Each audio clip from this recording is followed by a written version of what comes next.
Hey guys, Dantics here. What better way to celebrate Fallout New Vegas' 9th year anniversary with what shaped up to be my favorite RPG and quite possibly favorite game of the year.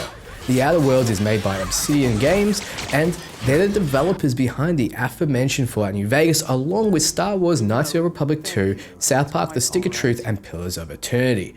You can play the Outer Worlds on PC, PS4, Xbox, and soon to be the Nintendo Switch. If you're buying from the Epic Store though, consider using my creator code DanticsOfficial as it helps me out. So, the Outer Worlds is a compartmentalized open world RPG that focuses around player choice. I'll go through what this means soon, but like all my reviews, I don't want to waste your time. You're here to know if you should buy this game, not be given a meaningless score at the end. So let me tell you what I think right away and explain the reasoning after. If you enjoyed any of the Elder Scrolls or Fallout titles, you'll adore the Outer Worlds. If you enjoy deep RPG adventures, you'll love this game. If you value cutting-edge graphics and fast-paced action with ingenious AI, you probably should pass on the Outer Worlds. This isn't a Call of Duty or even Borderlands 3. In fact, it's probably the antithesis of these titles, as there's less focus on combat itself and more on giving the player freedom to choose how they play. You won't be on the edge of your seat or using your wit or reflexes to overcome difficult enemies in the Outer Worlds. No, the game isn't about that. In fact, unless you play on hard or supernova, combat will only be difficult if you haven't built your character to handle it. Enemies engage you in a pretty standard manner with little in the way of tactics, which is fine because you'll be facing mostly dumb bandits, beasts, and mechanical foes. Combat exists as a barrier. What do I mean? Well, let me give you an example that exists in the game and doesn't spoil the main story. Say you're tasked with disrupting the production of delicious pig tumors in a Borsworth factory. The game gives you numerous ways to approach this task based on how you built your character. You could sneak your way in, using stealth to navigate around or assassinate the guards, lockpicking to get through doors in order to find the factory's boss and jam a plasma hammer into his spine. You could go the route of James Bond, finding a disguise and walking through the factory on your charm and dialogue skills. When approached about what you're doing sneaking around, you can talk your way out of the situation and, if fluent enough, even convince the guards to leave. You can use your hacking skills to sabotage the factory, stopping production, mess around with the shipping or financial details, or even turn the factory's robot guards against them. When you find the boss, you can negotiate a mutually beneficial arrangement with your employer or take a job from him to turn on your employer, or simply convince him to give up his factory. Heck, if your medical skill is high enough, you can notice what he's actually doing and blackmail him. You can invest heavily into your squad, and bringing the right team will mean you can do all of the above to some limited extent, like picking locks or hacking for example, as they boost your skill aptitude based on their own. Finally, you can simply go in guns blazing or weapons swinging. That is the combat option. So circling back to my original point, combat is one of the barriers to progression. The guards in the factory are a particular difficulty to take down, and if you aren't invested heavily in combat, they won't be a walk in the park, and it might be best to avoid this barrier. If you're invested in combat, then you can forego your other options, and that might mean you're not the best conversationalist or great at picking locks. When I played through one particular part of the game with a balanced character, I found the combat a challenge. Then I played it again with a two-handed melee focused bruiser with a health investment. I found combat a breeze. The game lets you truly roleplay, but you can never be best at everything. You'll need to make some hard choices when building your character. So the combat's not cutting edge, but I never truly felt like it needed to be. It was enjoyable the whole way through. If you're looking for a challenge though, I recommend playing the game on supernova difficulty. In that setting, your wit will be tested, and playing like a maniac with no cares will get you killed. So another problem includes the UI. The inventory system has the same problems as games like Fallout 4 in that it's hard to manage, but that's just a symptom of the style of game and weight limits. Also, there's no hot swap button for your items, which sucks because some grant skill bonuses that you'll want to swap in and out to boost your effectiveness, especially in particular tasks like hacking, lockpicking, sneaking, and persuading. So what else might hold back a few from purchasing the game? The graphics. There are moments of beauty in the game, don't get me wrong, but don't expect the Outer Worlds to blow you away. There are times where the characters will clip through objects, for example, or things don't line up perfectly, but I never felt troubled by it. It feels like an Elder Scrolls or Fallout game in which you kind of come to expect it. In a lot of cases, the clipping occurred when issuing my companions an attack, and instead of waiting until they walk around an object, they just sometimes attack through it.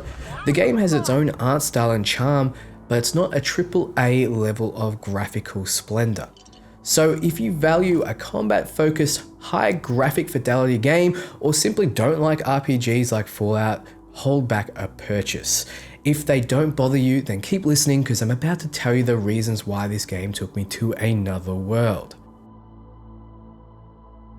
Story-wise, you're part of a colony ship of the best and brightest on a journey to the outer worlds, only your ship goes off course and you drift for 70 years in cryosleep.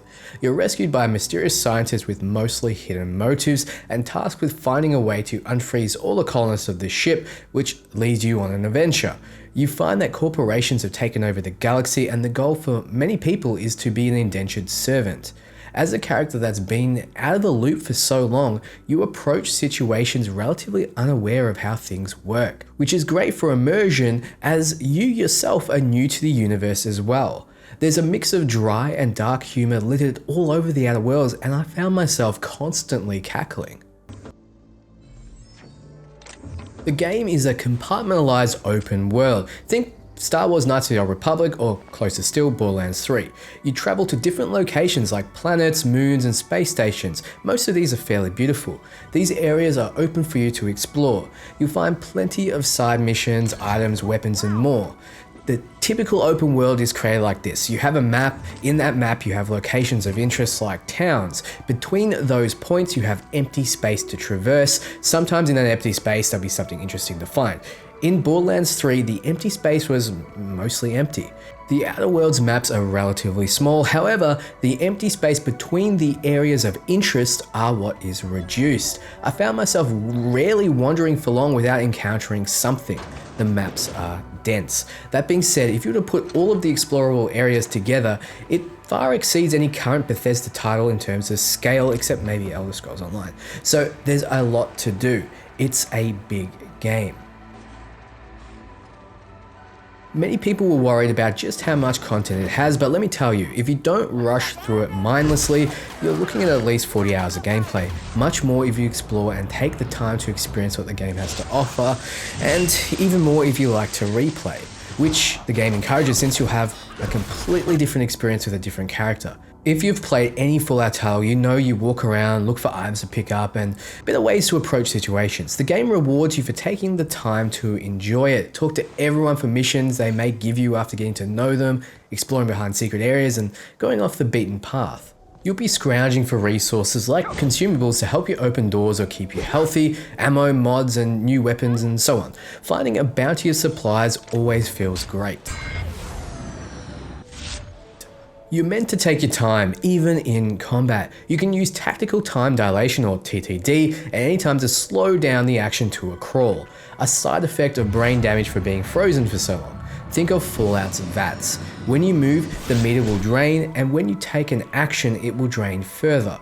If you remain still though, it will drain incredibly slowly, so you can take your time to assess the situation, line up targeted shots on particular body parts for an increased effect, or assess their stats and armor.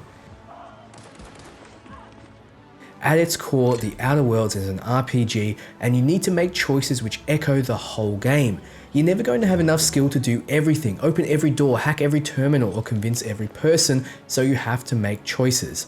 If you invest heavily in science, for example, you'll be great with upgrading the damage and defense of your items, and naturally will be better with plasma and N-ray damage types, but you'll also not be completely defenseless in combat. Around the world, there are hidden science weapons that have wacky effects, like removing the gravity or shrinking your enemies. Investment in science will boost the effectiveness of these weapons, then particular companions will boost these science weapons' effectiveness further, so planning your build really pays off. When you start the game, you're tasked with building your character in a typical RPG fashion. You create how you look, which only really plays a part in your inventory screen as you'll be playing it through first person. You then allocate points. If you want to know more about this, I recommend checking out my guide on attributes, skills, and perks. The game doesn't hold your hand, the choices you make will matter. You'll never feel gimped though for your choices. But if you're like me, you want to build a new character and experience the game from another angle. So you have attributes. They're more or less locked after you make your choice, so they definitely matter. They directly influence passive stats, like temperament influences your health regeneration and strength makes your melee damage and carry weight higher. Too low intelligence will open up dumb guy responses in conversations, which are always a bit of fun. Attributes also affect particular skills they're associated with. So if you want to be a tough two-handed melee guy, you might consider having very high strength and temperament, as they both directly boost two-handed melee skills. Skills more closely impact what they're associated with. The more skill you have in two-handed melee, for example, the more you'll critically hit with it. Also, every 20 levels in the skill unlocks a bonus related to that skill. In two-handed melee, it will be the ability to power and sweep attack. However, with dialogue-related skills like Persuade, you unlock bonuses that help in combat, like being so charming that you beef-fight all your enemies. You'll be granted 10 skill points to allocate every level, but this won't be enough to get each skill to level 100 by the time you hit max level, so you need to choose what's important to you. What I found was an excellent addition is that the game places skills into groups. Medical, science, and engineering are in one group, for example, so if you place a point into that group, all three get given a skill point. This occurs with every group of skills all the way up to a point a skill hits level 50, and then you'll need to put points into them individually. This means if you want a more balanced character, it's easy to achieve. It also means that if you aren't sure of what skill you want to put into a group, you can just test them out. For example, you might not know if you want to use pistols or long guns, so putting points into both and seeing which one you prefer is a viable option. By the time one gets to 50, you'll have a clear idea.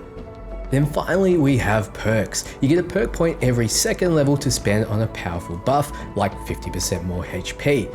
There are 3 tiers of perks, the higher tier being unlocked with point investments in the one below. You can get more perk points to spend with another interesting addition, the floor system.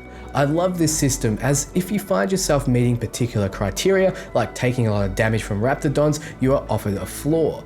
It could be that you're now afraid of Raptidons, so every time you're around them, you lose attributes. By accepting this flaw, you're granted a perk point. On the game's highest difficulty, Supernova, you have no choice in accepting these and can have up to 5. On normal though, you can accept up to 3. There is like a risk-reward thing going on.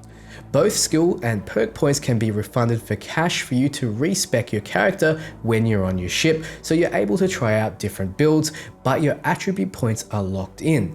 I personally didn't use this feature as I liked the build I had chosen, but it's there for people with a limited time. Duly imprisoned. So you built your character, but the choice doesn't end there. How you choose to interact with people is a choice as well. You can be nice, helpful, and respectful to get through the game, or you can simply murder every single person you see, and then there's everything between. Yeah, you can finish the game being a psychopathic mass murderer. It'll be hard, but it's possible, and the game's built around that being an option. Every faction you encounter, you have a reputation with, both positive and negative, so you can be both simultaneously loved and hated. Bonuses applying to both. Your actions will reflect how the world sees you, and this plays a part in the story.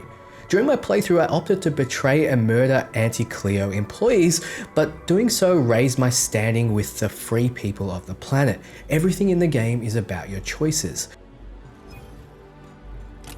You also have a robust weapon and armor system. You can repair, break down, modify, and tinker with them based on the skills you have invested in, and if you're lucky, you'll find unique items in the world. The weapons all have their own charm and flair. A few felt a little weak in their impact, but some, like the hammers and shotguns, really make you feel it. So you can have up to 2 companions with you at any time. You get all of these fairly early in the game, so you have to choose which you prefer to have out with you. They each provide their own bonuses to particular skills, and they have their own powerful abilities, perks, and stats. You can equip them as you see fit, and they aren't your typical do-nothing pet. They have the potential to be quite a bit stronger than you if you invest in them with your leadership skills. In my first playthrough, I focused on buffing my own combat strength, and even still, with no investment, these companions were extremely useful. Be careful though, on Supernova difficulty, they will permanently die if dropped to 0 HP. On every other difficulty, they pop back up after combat ends. Companions also interject in conversations, and even walking around areas with them out, you'll hear NPCs interact, like asking them a knock-knock joke. The immersion in this game is next level. So in the end, that's what The Outer Worlds does best. Immerse you in a rich and deep RPG focused around your choices and how they play out. It might not be the best looking game of 2019 or have you on the edge of your seat during its combat, but the freedom of choice and rich RPG mechanics will have you coming back for more, like a true corporate indentured servant. I highly recommend checking this title out, or at the very least, waiting for a sale. So thanks for watching, guys. If you like this kind of content, be sure to do the standard YouTube stuff and let me know what you think with a like and comment. Be sure to follow me on Twitter, where I'll keep you up to date and even have a competition going to win a Switch. Join my Discord if you want to talk games with me and other like-minded individuals. I'll be back very soon with more from The Outer Worlds.